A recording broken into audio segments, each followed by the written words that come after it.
The next team that I'm targeting, that's the Miami Dolphins. The Dolphins made major moves recently. They just made a trade with the Pittsburgh Steelers, trading away Jonnu Smith, tight end who broke out for them in 2024 with a 20% target share and really came on. They also got rid of Jalen Ramsey for Minkah Fitzpatrick, bringing back Minkah, who is a player they drafted originally, and parting ways with Jalen Ramsey to the Steelers.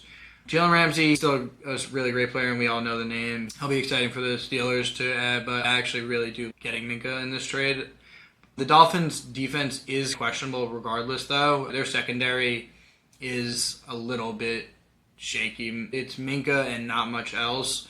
Kader Kohou and Storm Doug. I like Kohou a bit, but it's just questionable. So the Miami Dolphins are definitely going to need to be putting up points this year.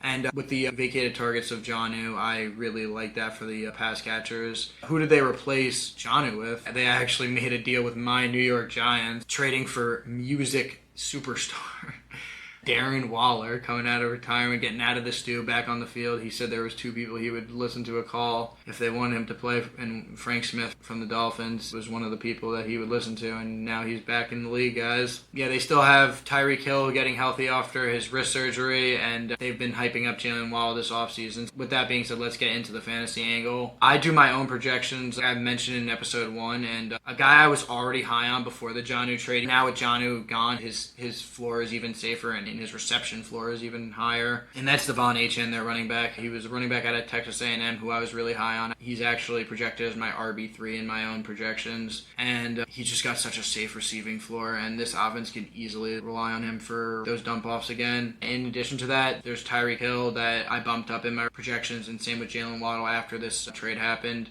And I really think this opens up to go back to their previous offensive philosophy, running through the wide receivers like they did in the past. And although they picked up Darren Waller, I'm not really expecting too much out of him. I do really like Jalen Waddle and Tyreek Hill again, and they definitely have a higher ceiling again. And even Tua is a late-round guy. If he's able to stay healthy, I'm expecting a big year from him as well. The defense is really going to make them need to pass the ball a lot, but we always have to worry about the Dolphins in the cold weather games and such. That's the Dolphins, and target that offense, guys. Always a fun offense for fantasy.